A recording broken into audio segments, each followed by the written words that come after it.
पोलिसांनी हल्ली पथक हा प्रकार भारी झालाय। तो वाल्मिक कराड शोधायला 150 पथक, तो शिवाजी महाराजांचा पुतळा पडला त्याला 25 पथक, आणखीन कुणी काय बलात्कार केला त्याला 25, त्या अक्षय शिंदेला पकडली शाळेमध्ये त्याला 10 पथक, आणि सगळे मिळाले कुठं? ही पथकं काय त्या ठिकाणी काय सहलीला जातात की काय, पर्यटनाला जातात की काय? तो शेवटी वाल्मिक कराड स्वतः हजर झाला। पथकाने काय केलं? तो अक्षय शिंदे तिथं डोंबिवलीलाच मिळाला, पथकाने काय केलं? त्याच्यानंतर दुसरं कोणाचं मी नाव घेतलं, तो पण तिथं शिवाजी महाराजांचा पुतळा पडला, तो सुद्धा घरीच मिळाला, पथकाने काय केलं? कसलं पथक?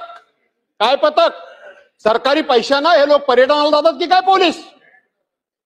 काय यांचं बँड पथक झालंय तुम्ही म्हणता तसं, आणि म्हणून यांच्यावर दखल घेण्याची गरज आहे।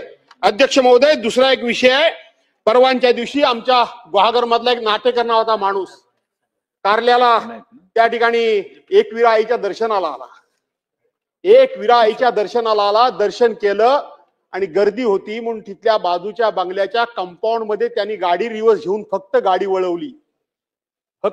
वळवली, मुश्रीफ साहेब त्याचा पाठलाग करून त्याला चेचून मारला। कंपाऊंड वॉलच्या दरवाजाला टच झाली का? नाही। त्याच्या गेटला काय धक्का लागला काय? नाही। त्याचं काय नुकसान झालं काय? नाही।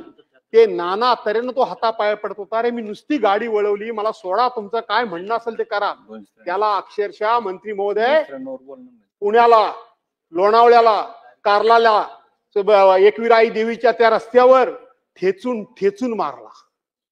काय चाललंय का हे? काय चाललंय का हे अध्यक्ष महोदय? त्याला अक्षरशः ठेचून मारला, आणि म्हणून ठेचून मारला। आणि दुसऱ्या 2च मुद्दे सांगतो आणि मी भाषण माझं बंद करतो, कारण शेवटी या मगापासून सगळ्यांचीच भाषणं होत आहेत। खरं तर ह्या सप्लिमेंटरीवर भाषणं करायची नसतात, बाप क्रमांकाने सांगायचं असतं आणि पुढे पळत जायचं असतं, पण चाललेत भाषणं, उदार झालेत। आपलं पीठासन अधिकारी त्याचा फायदा घ्यायचा। थांबा जरा 2 मिनिटं, 2च मिनिटं, 2 मुद्दे मी फक्त माननीय मुख्यमंत्री महोदयांच्या लक्षात आणून द्या। पूर्वी प्रत्येक शासकीय कार्यालयामध्ये टेलिफोन असायचे, लँडलाईन नंबर असायचे। उद्धव साहेब तुम्ही पण लक्षात घ्या, तुमच्या उद्योग खात्यावर मी बोलत नाहीये, खरं बोलायला हवंय। कोकणामध्ये काय काय उद्योग आणताय ते सांगा एकदा आम्हाला, ते पुढच्या वेळेला बोलू।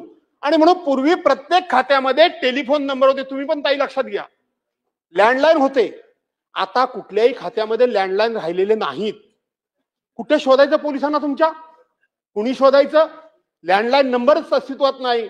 आणि कुठल्याही तुम्ही ड्युटी अंमलदाराला जर फोन केलात आणि त्याच्याकडे साहेबाचा फोन नंबर मागितलात तर तो सांगतो साहेबांचा मोबाईल नंबर माझ्याकडे नाही। आणि म्हणून मी एक कल्पना मागच्या वेळा सुचवली होती की MSCBच्या अधिकाऱ्यांनी, ताई तुमच्या खात्यानं लक्षात घ्या, आपल्या ऊर्जा खात्याच्या अधिकाऱ्यांनी अगदी सगळ्या अधिकाऱ्यांचे नंबर, अधिकारी जरी बदलला तरी त्याचे नंबर तेच आहेत। सीईचे पण तेच आहेत, एसीचे पण तेच आहेत, एक्झिक्युटिव्ह इंजिनियरचे पण तेच आहेत, डेप्युटी इंजिनियरचे तेच आहेत, लाईन नंबरचे तेच आहेत।